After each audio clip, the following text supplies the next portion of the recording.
webinar on tapping into the refugee talent in BC.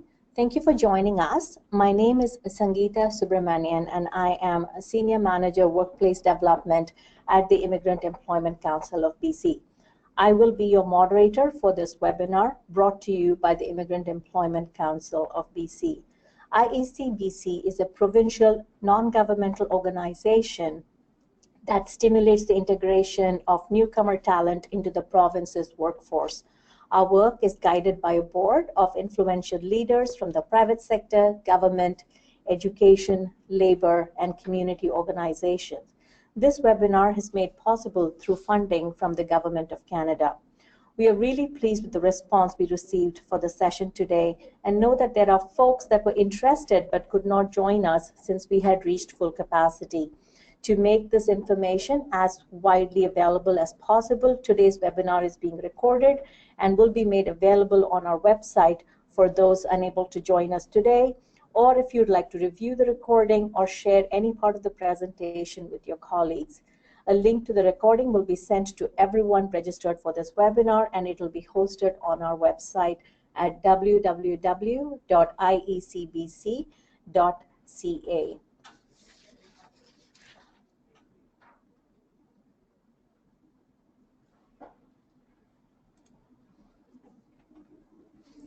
So today's agenda is very simple. I'll start with introductions to the speakers today.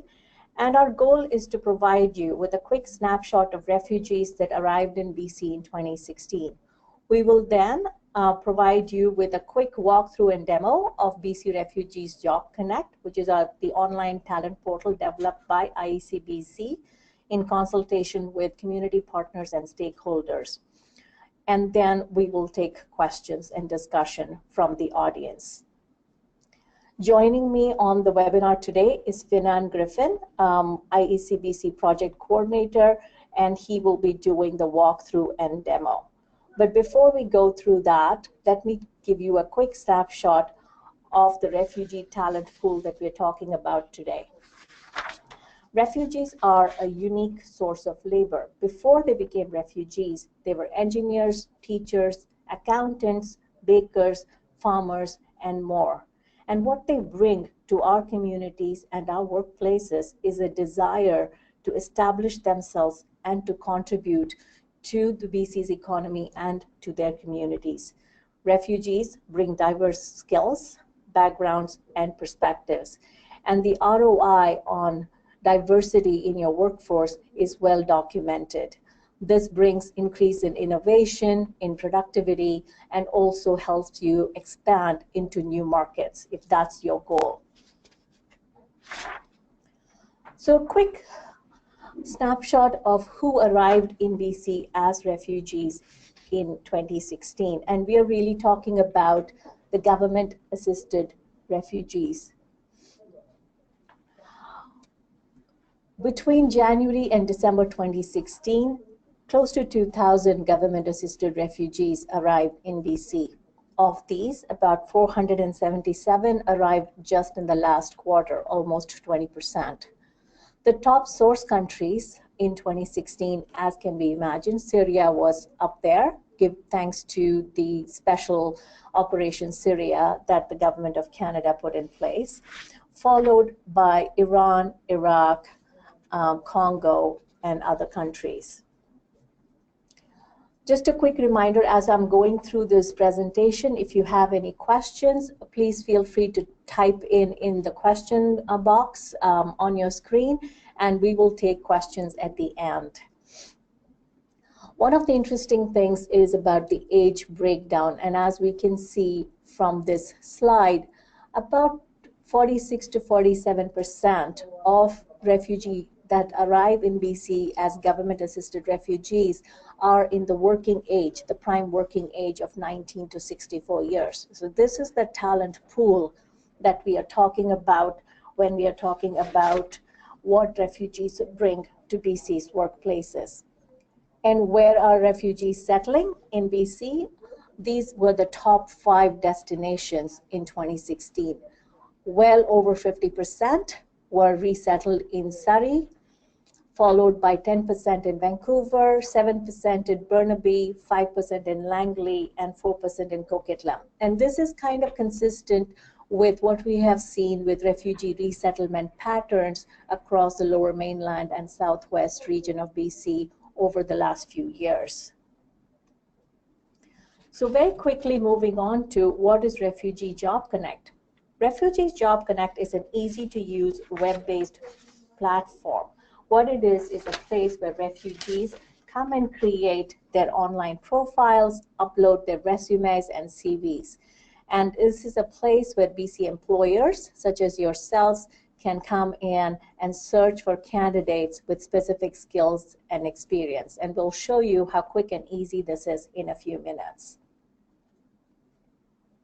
What are the benefits of Refugee Job Connect for you as an employer? First of all, IEC-BC will do the hard work of reaching out to refugee job seekers and to service providers that provide employment-related services and prepare refugees for the labor market. It's free, so it doesn't cost you anything to register with BC Refugees Job Connect and search for skills and competencies that you require for your workplace. It's extremely user-friendly and secure, so we have the highest level of security and privacy settings, so your information is not visible to anyone other than yourself and IEC-BC as the administrator. And you, as the employer, are in full control of your profile and the searches that you do within the system. So this is a very quick snapshot of what Refugee Job Connect is and who are the refugees in BC. I am now going to turn it over to Finan to walk us through the online portal itself. Over to you, Finan. Thanks for that, Sangeeta. So what we're looking at here is the home page where an employer will land when they first come to the site. At this point, they're given a high-level description of the website. They're also provided with some call to action buttons, the most prominent of which you can see in the center of your screen, asking them to register as an employer for the site. And for those who have already registered, they have the option to log into their profile through the login button at the top right of their screen. Before we look at the registration process, let's take a quick look at what unregistered employers have access to. On the home page, you will notice a search bar near the top of the screen. All employers, registered or unregistered, have access to this service and can use it for filtering through the large database of candidates. How it works is quite simple. An employer types in what they are looking for into the search bar and they are provided with a list of results. So let's use the keyword construction, for example. We type construction into the keyword search bar and are provided with a list of candidates who've all mentioned construction in their profile. If we click on one of the results, we get a high-level overview of this candidate and their skills and background. At this stage, we are getting some keywords the clients have entered from their work experience, their education, jobs they are interested in, industries of experience, and so on. As I said, this is just a general overview that we are getting at this stage, as this is the section that is open to the public. To get access to the finer details of the client's profile, an employer must register with the tool. So let's take a look at what the employer's registration process looks like. If we click on register at the top right-hand side or at the top right-hand side of our screens, we can start off the registration process. The first thing an employer is asked to do is enter their username. This username is what they'll use to access the website and can be a combination of letters and or numbers. Following that, we've asked them to enter their email address. This is needed for a confirmation email which the employers receive once registered and is also the point of contact for where candidate contact information will be sent. For our own reporting, we've requested they let us know how they found out about this service and have provided them with the drop-down box with a range of options. Once they've entered in their confidential password and agreed to the standard terms and conditions, the employer is ready to go and can begin to build their profile.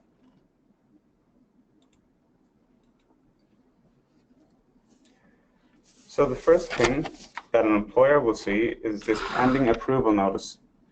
This is there as there are certain fields that we require must be filled in before a profile can become active within the system, giving them the ability to view candidates. For those of you who may have already registered, we'd invite you to please enter the system again to fill in any fields that you may have neglected to fill. As we move down through the profile, you will see these red stars indicating mandatory fields. Once a profile's mandatory fields have been populated, it will be approved within the system, and the employer will then receive access to our database of job-seeking candidates. If we continue scrolling down through the page, you can see the information we're looking for is fairly high level. Why are we asking for this information? Well, this information is needed so the Immigrant Employment Council of BC can verify that it is a legitimate profile. We have included some other fields as well, such as industry drop-down box, a number of employees drop-down box, and we've asked for a brief description of your company's activities. These boxes will help us to better assist you in the future in your search for employees. Once these fields have been successfully filled in, the employer can click the Save Edits button down the bottom right-hand side of your screen, and their profile will be sent for approval to IEC-BC. Once your application has been received, it will be reviewed to ensure that we have all the necessary information needed to verify that the application is genuine. Once verification has taken place, employers will be sent a notice notifying them of their approval, and they will now have access to our full database. So we're just going to take a moment now to log in as a registered employer with a dummy account that we've made previously to show you what I mean when I talk about access to our full database. Once logged in, you're taken to your profile page.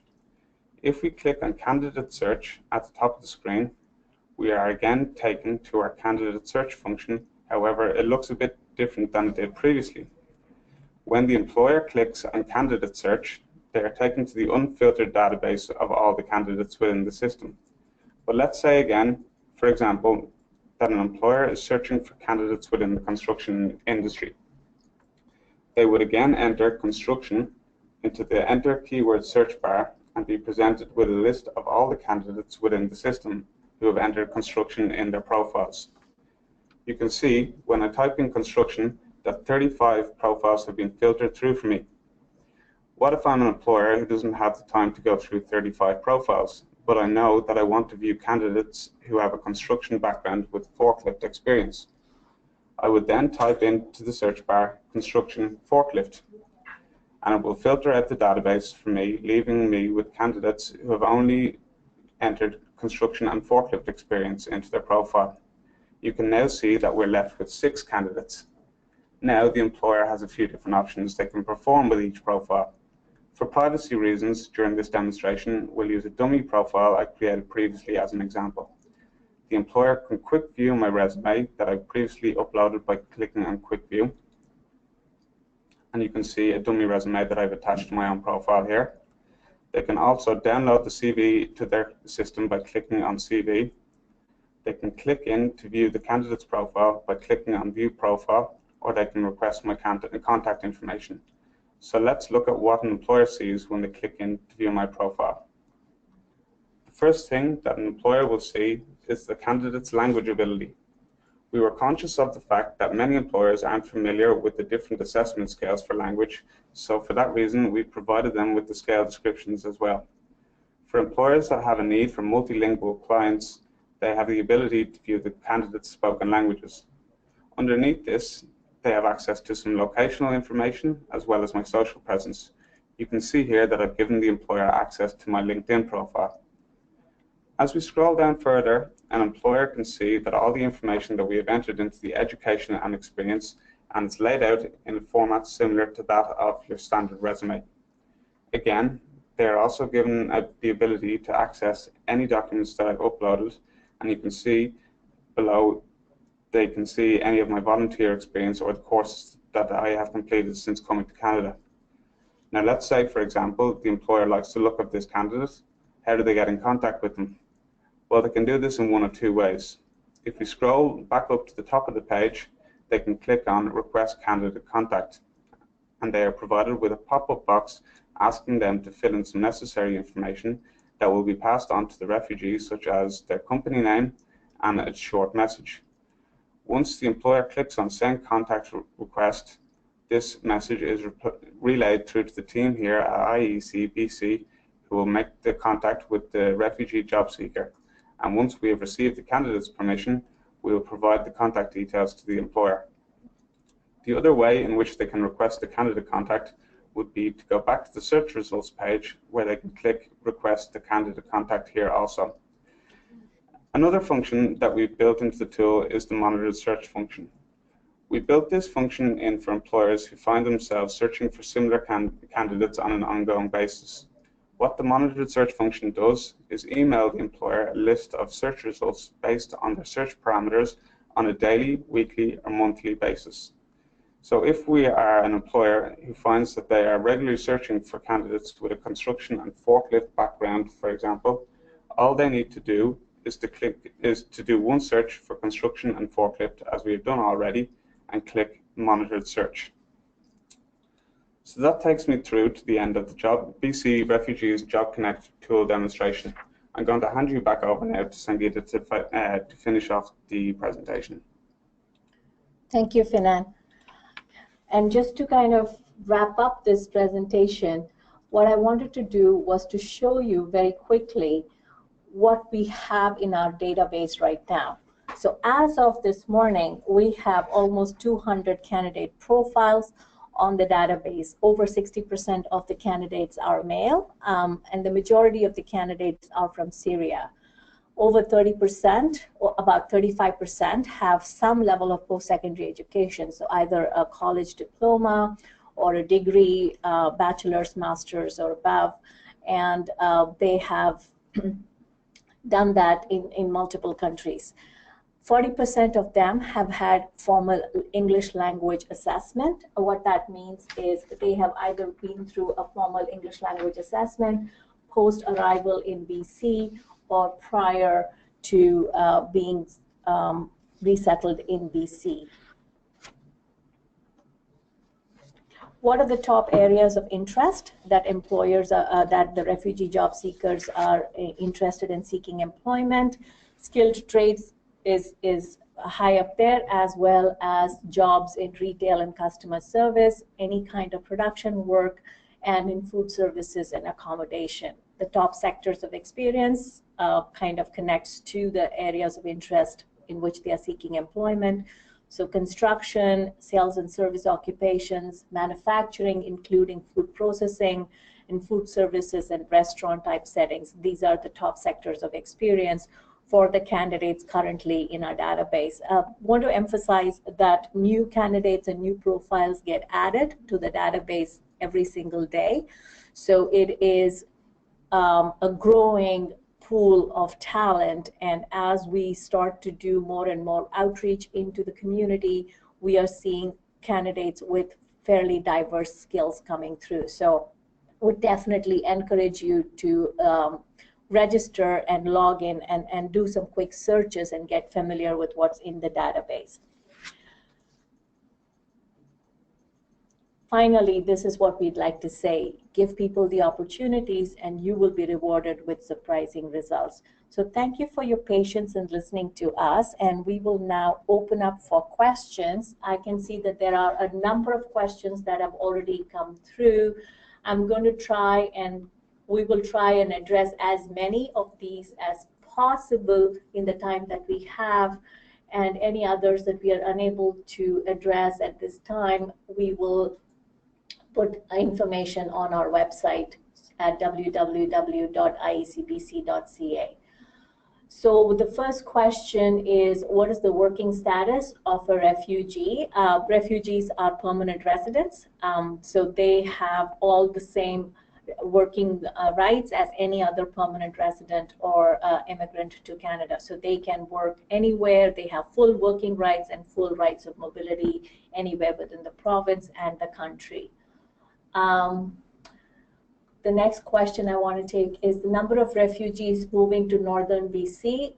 Unfortunately, from the government-assisted refugees, we don't really have data on refugees moving to northern BC. However, we do know that there are a number of privately sponsored refugees that have moved to northern BC. And if you are interested in getting more information on this, please feel free to email us at info@iec-bc.ca, and we'll be happy to send you more information. The next question, I'm actually going to ask Finan to address this. So the question is, we have a number of recruiters. When employer profiles are being created, can each recruiter create a profile, or is there only one profile per employer? So the way the system works is, if you are an employer, we would ask you to, for each person using the system, we would ask you to create a different profile. So if you have a number of different recruiters, I would ask you, just for ease of use, for your recruiters, to ask them to create their individual profile. And I think that is also, we had another question, similar question, if only one profile per employer, can multiple people use the profile from that single employer? Technically, yes, they can. For privacy reasons, we would ask them to create their own profile each. But yes, if you have more than one person working in the HR department, they can use that one profile.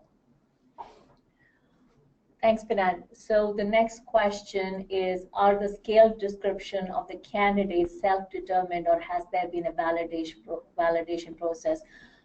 So this is this relates to the language levels that we showed. So these are language levels that have been through a formal assessment. So these are not self-assessed. So what you see when you see a candidate profile in terms of language levels is based not on self-assessment, it's based on a formal assessment. If there's been no formal assessment, then the candidate profile will not show you any language scales. So the scales are only available for candidates that have been through a formal language assessment. Are candidates open to part-time positions? I'm going to let Finan speak to that. So some candidates are, and some candidates aren't. I will tell you that this is an issue that's going to be addressed by the website sooner rather than later. We plan to install a couple of different options for the job seekers to tick whether they're seeking full-time or part-time work. What I would suggest is for you to send me an email or to phone me, and we can talk about what kind of a client you are looking for, and then I can give you a bit of a background on what we have in our database, and we can take it further. Kind of related question is around, do you meet your clients in person, or is all communication via phone and email? So I'm going to let Finan talk a bit about how we have been bringing clients into the system and what the process is once they are in the system. So starting back in November or December, I started doing onboarding sessions with our service providers in British Columbia, lower mainland British Columbia, most of which were in Surrey, Abbotsford, Burnaby, Vancouver, and some of the surrounding areas. So what I was doing at these sessions was going to, I guess, classroom facilities and sitting down with the job seekers where I was meeting them one-on-one sometimes, but more often than not it was in bigger groups of, say, 9 to 10 job seekers at a time, where I would walk them through the tool and explain the different fields that we were looking for, and the information, why we were seeking that information. And again, as we went through in this walkthrough, what information will be viewable to an employer and what information will be viewable to the administration here in IEC-BC. All of our communication is it's a mixture of phone and email and in person. How the requests work from an employer. If you are seeking as I said, if you find a client within the system that you're looking to get in contact with, the contact request will come directly through to me. I will call the job seeker, and once I have their permission, either via the phone or email, then I'll pass that information back to the employer. But generally what I'm trying to do at the beginning is try and have a one-on-one conversation with the employer first, just to get a background again on what they're looking for and to explain a bit more about the profiles of the clients that we have in the tool. Just to add to that, at this point, I would say well over 90% of our clients have either come through the kind of sessions that Finan has been hosting, or through our service delivery partners in the various agencies across the Lower Mainland. So even if we don't have in-person contact with these clients, our partners do. So there has been some level of in-person contact with these clients to help them with creating the profile online. And that is, but moving forward, the chances are that most of the communication will be via phone and email, which is one of the reasons why clients or job seekers also have to register with an email when they create their profile in the system. Am I at a disadvantage if don't offer full-time hours and or zero benefits? This is a tough one to answer, because it really depends on what's your industry norm and standard, and what's the demand for those specific skills. So it would really depend on what level of skills you're looking for and what is someone that's, you know, in a comparable industry offering for the same kind of position. So from the city of, so I think this is around the job seeker profile, the functionality of supporting documents. So I'm going to let Finan answer this question. So the question is the functionality of attaching documents, the supporting documents to a candidate profile. Is that available from the website? Yes, it is available from the website. We covered it briefly in the walkthrough. You can quickly view a resume, or you can download the resume to your desktop if you'd like to print it out.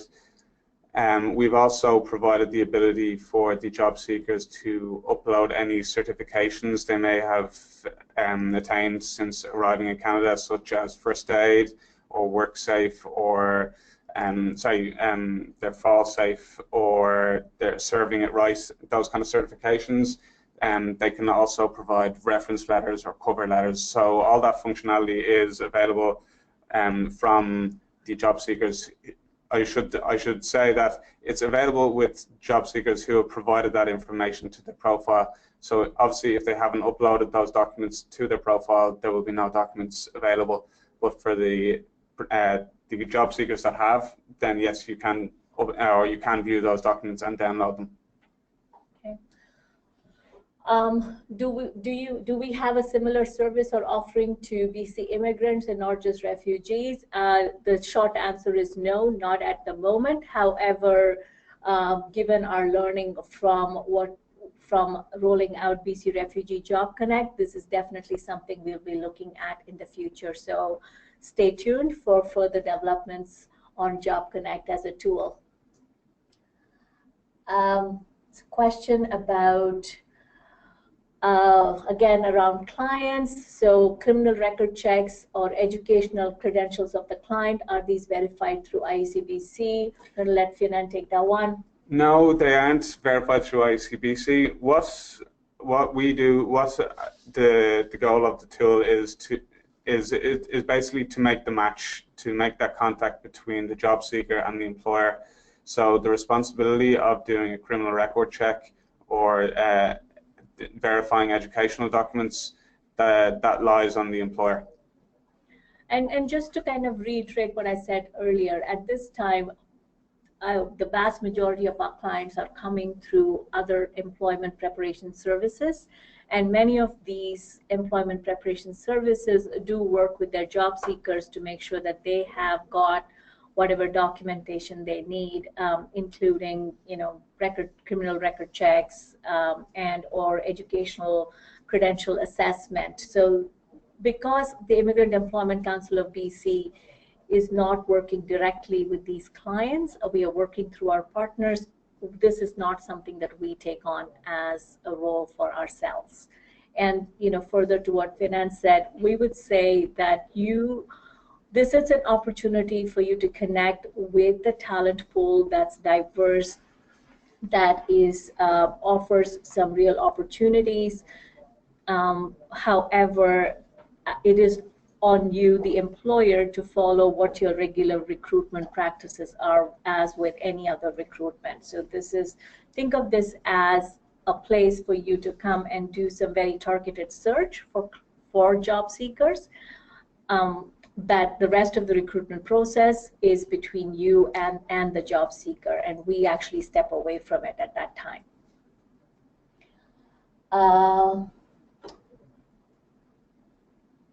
I'm not quite sure what that question is. Can we go to the next question, Dennis?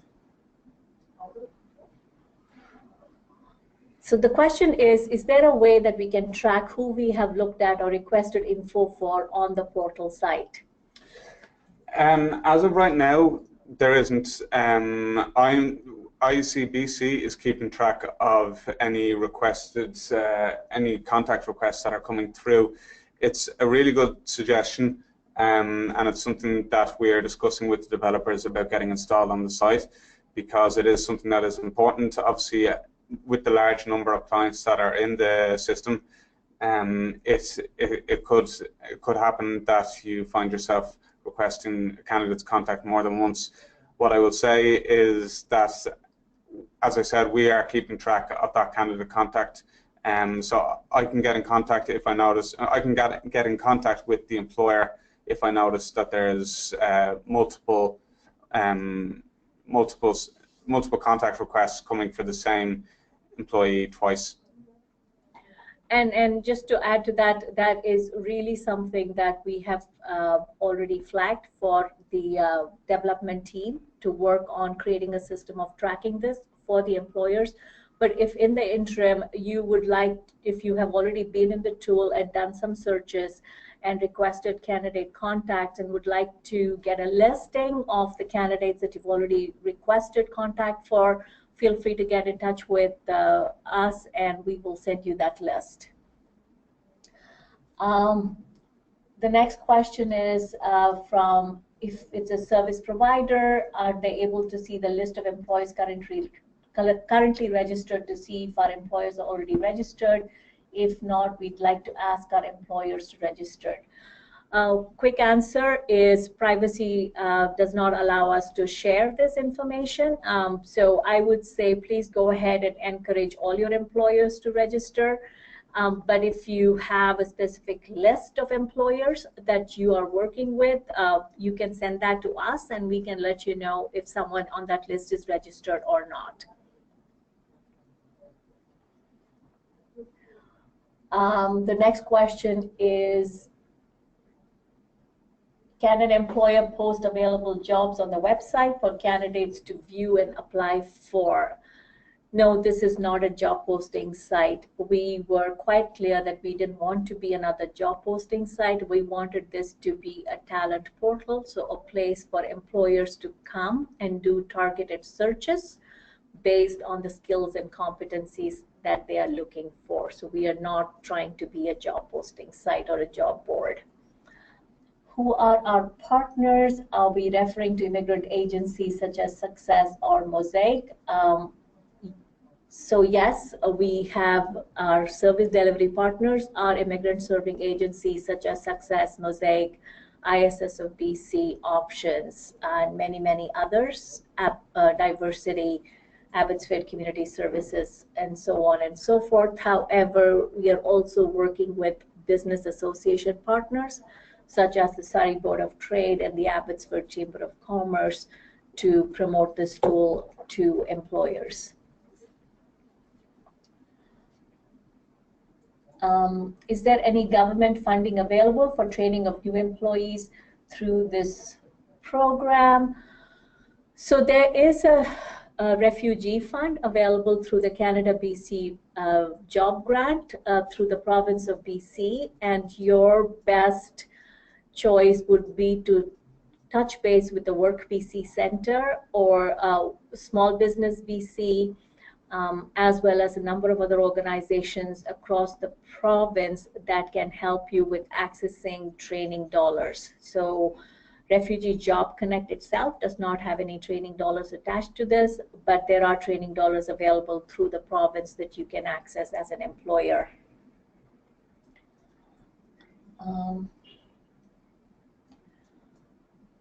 The next question is, do candidates expect accommodation of any kind? Not quite sure I understand this question, but if this is around accommodating around their religious or other needs, I would say, refugees are like any other hire that you bring into your workplace, that, depending on their cultural and economic and religious background, they may have requests, and you deal with this as you would with any other good HR practice. How many candidates from the talent pool have been successful in obtaining a position? We'll let Finan take this question. So we began our real push to employers a couple of weeks ago. So since we really started that push, we've had 20 matches so far. We're in the process of following up with the employers to find out how those matches have gone. So I can't give you an exact answer there about how many have been successful in obtaining a position, but I can tell you that there has been 20 matches made, and there is more coming every single day. And hopefully I'll be able to get, hopefully we'll get some good news in the future when I do my follow-up with the employers. Will we be sending a list of all the questions along with the presentation? Yes, we have made note of all questions. So what we will do is address the questions and attach an FAQ document, which will also be uploaded on our website. Okay, so it looks like we have actually come to the end of our questions. If there are other burning questions that come to your mind as you are thinking through or reviewing the presentation, please feel free to connect with us at any time. And we hope to see you connect with us on the tool.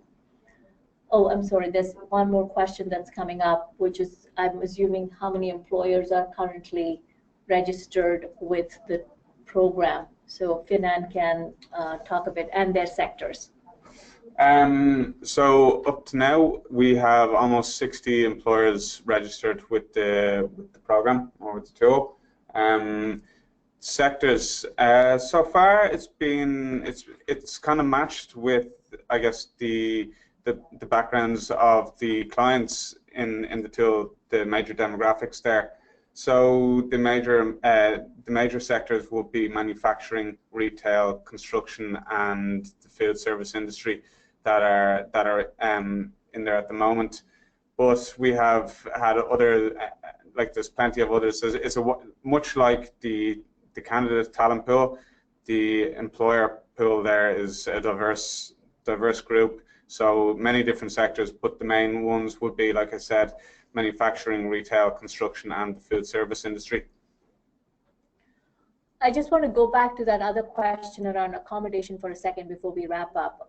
One of the things that is important to note is that while we do have candidates in the pool that have higher levels of language, I would say the majority of candidates in the pool have low to intermediate level of language skills. So a workplace that's able to accommodate or create systems and processes that accommodates individuals with lower language skills would be definitely something that would benefit the most from this talent pool. And want to emphasize that many of these individuals are currently in language classes or taking language classes, so their language continues to improve every day, every week, every month. So they may be at a CLB, Canadian Language Benchmark 2 or 3, which is kind of at a low level right now, but 6 months down the line, there's nothing that's going to stop them from being at an intermediate level of language. So I think one of the things I would strongly encourage you as an employer to think about is what is the level of language you really need in order for someone to perform that function or that role, and are there ways in which you can accommodate people in roles which require lesser language. I think that's one area of accommodation that I did not mention previously that I would definitely like to bring to your attention. And just to add to that as well, is that candidates can update their profile as they progress through their language training and any other training that they may be doing. So if you were going through the tool and you found a candidate that you like, but maybe their language isn't quite good enough at the moment, keep in mind that that candidate is more than likely taking English classes at the moment.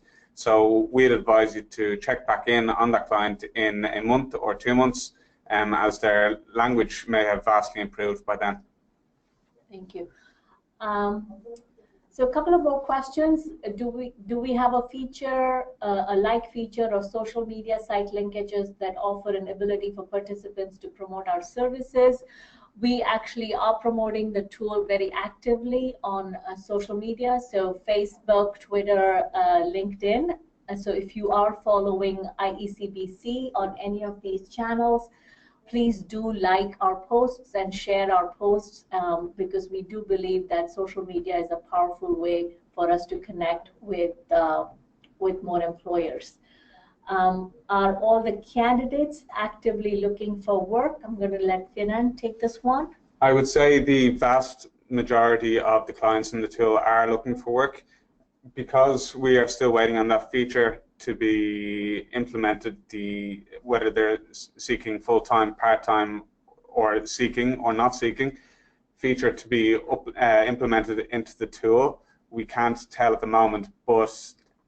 And we also have to take into account that some of the clients, because this onboarding, I guess, of the clients has been going on since November, some of these clients have since found work. So it's been the case that a couple of the clients that I have called have found work through their own searches.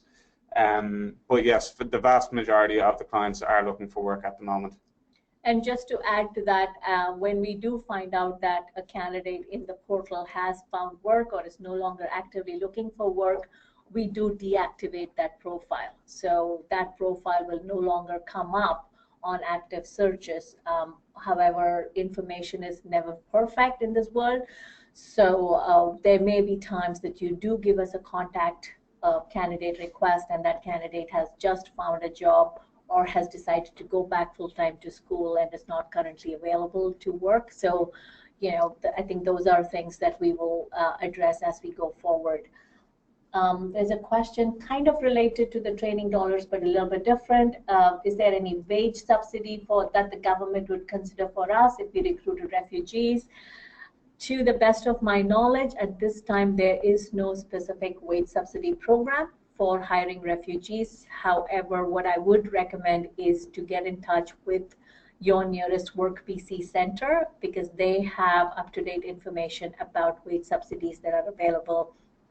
And many of the refugees are also registered with Work BC centers. So this would be a good way for you to get that information if that's something you need. Does the candidate portal include candidates located and or seeking work outside the Lower Mainland? Yes, it does. We have built in a feature into the tool that allows candidates to tick a box stating whether they are willing to relocate. So when you're scrolling down through the locational information, as we pointed out in the walkthrough, if you see that box ticked, then you could consider that client will be really willing to relocate for work. Seeking work outside the Lower Mainland. If you're also looking to find out where the client may be located, you can use the filter search, the keyword search bar. When you're typing in, if we were to go back to use that example of construction forklift, if you were to follow in and follow on from that and say construction, forklift, and Abbotsford, that would filter out clients who have construction experience, forklift experience, and who have experience based in Abbotsford or who are located in Abbotsford. And obviously you could expand that out to Vancouver Island or Prince George or wherever you're located. But just to clarify, right now, I would say that 99% of our candidates in the portal are located in the Lower Mainland. This is our first big push. We launched the portal in November, and our initial push has been with candidates in the Lower Mainland because, as you may remember from the snapshot that we showed you, the vast majority of the government assisted refugees coming to British Columbia do resettle in the Lower Mainland. So that was our first push, and in our next phase we will be reaching out to the island and to other regions of BC that has seen refugee resettlement to expand the talent portal. We are now at the end of our questions. Thank you so much for all your input and the discussion. This has been really exciting for us. And before we finish, what I'd like to remind people is that this webinar has been recorded and will be put on our website shortly. If you have any other questions in the meantime, please feel free to connect with us either via email or give us a call, and we'll be happy to walk you through how you could register and search for clients for your workplace. Once again, thank you very much, and we look forward to hearing from you at our next webinar. Thank you.